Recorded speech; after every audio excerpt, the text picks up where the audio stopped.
2023 बघता बघता निघून गेले. आज नवीन वर्षाचा पहिला दिवस. या दिवशी आपण उत्साहाने सगळ्यांना नववर्षाच्या शुभेच्छा पाठवतो. गत वर्षाला राम राम आणि नवीन वर्षाचे स्वागत करतो. कडू गोड आठवणींना मनाच्या अल्बममध्ये बंद करून टाकतो.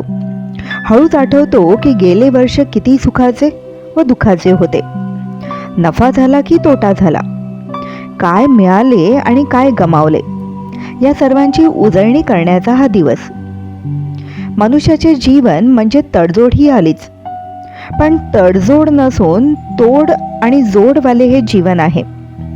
समस्या, संबंध, शरीर यामुळे मनाने कितीही तुटले तरी पुन्हा उभे राहणे म्हणजे खरे जीवन. शून्यातून सुरुवात करावी लागली तरी नव्या आशेने, उत्साहाने करणारा मनुष्यच आयुष्याच्या खेळामध्ये विजयी होतो. खूप काही गमावूनही सर्व काही मिळवण्याची जिद्द ज्याच्यामध्ये आहे तोच यशस्वी होऊ शकतो.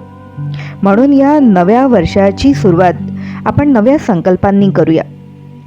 तुम्हाला माहीत असेल, गरुडाचे आयुष्य 70 ते 72 वर्षाचे असते. या कालावधीत वयाच्या 40 नंतर त्याची चोच दुबळी होते, नख बोथड होतात, पंखावरची पिसे झडू लागतात. त्यामुळे गरुडाला वेगाने उडताही येत नाही, भक्ष्यही पकडता येत नाही. अशा वेळी निरोगी जीवन जगण्यासाठी गरुडाला कठोर परिश्रम करावे लागतात.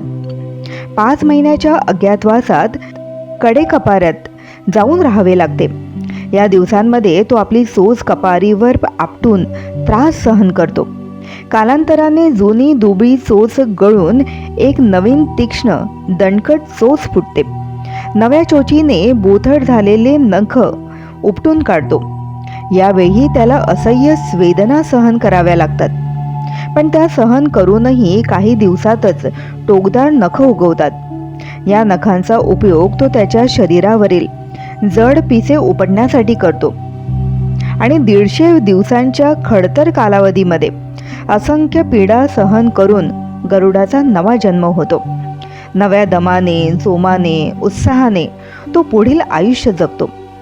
आपल्या सर्वांच्या जीवनामध्ये सुद्धा असा कालावधी आला असेल, पण जुनं सर्व विसरून पुन्हा नव्या उमेदीने, निरोगी, आशावादी, सकारात्मक दृष्टिकोनाने नव्या वर्षाची सुरुवात करूया.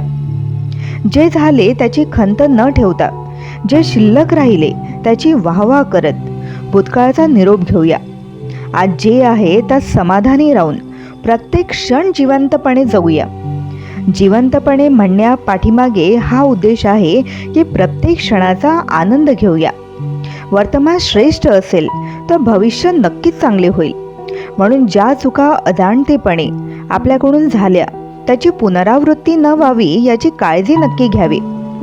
तर मन सदैव आनंदी राहू शकेल. मनाची ओढाताण कमी होईल व भविष्याची सुंदर स्वप्ने साकारायला शक्तीही मिळत राहील.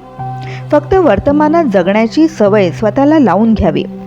त्यासाठी रोज मनाला सकारात्मक विचारांची ऊब द्यावी. श्रेष्ठ विचारांनी स्वतःला भरपूर करावे. जसे घराबाहेर पडताना आपले पाकिट आपण बरोबर आहे की नाही, त्यात पुरेसे पैसे आहेत की नाही याची तपासणी करतो ना, तसेच रोज आपले मन श्रेष्ठ विचारांच्या पुंजीने भरलेले आहे की नाही तेही चेक करावे. शक्तिशाली विचारांचे धन जर बरोबर असेल तर कितीही कठीण परिस्थिती आली तरी त्यावर आपण मात करू शकतो. मनाला काही नियमांचे बांध घालून चांगले प्रशिक्षित केले तर आयुष्यातले सर्व उतारचढाव आपण सुखरूप पार पाडू शकतो. चला तर नवीन वर्षाच्या या प्रथम दिवशी स्वतःशीच प्रतिज्ञाबद्ध होऊया. कोणतेही दृश्य आले तरी न डगमगता खंबीर होऊन प्रत्येक परिस्थितीला मी पार करेन. प्रत्येक वेळी सकारात्मक राहून आयुष्याचा एक एक क्षण अविस्मरणीय बनावा असे मी स्वतःला बनवेन. माझ्या कुटुंबाची जबाबदारी मी नीट पार पाडेन आणि त्यासाठी स्वतःला निमित्त समजून निश्चिंत होऊन पूर्ण करेन. ईश्वराने जे काही दिले त्याचे मनापासून आभार व्यक्त करून जे आहे त्याला बेस्ट बनवण्याचा मी प्रयत्न नेहमी करेन. अशा प्रकारे आयुष्याची नवीन सुरुवात आपण करूया. नव्या संकल्पाने नवे विश्व निर्माण करूया. ब्रह्माकुमारी संस्थेतर्फे तुम्हा सर्वांना नवीन वर्षाच्या खूप खूप शुभेच्छा.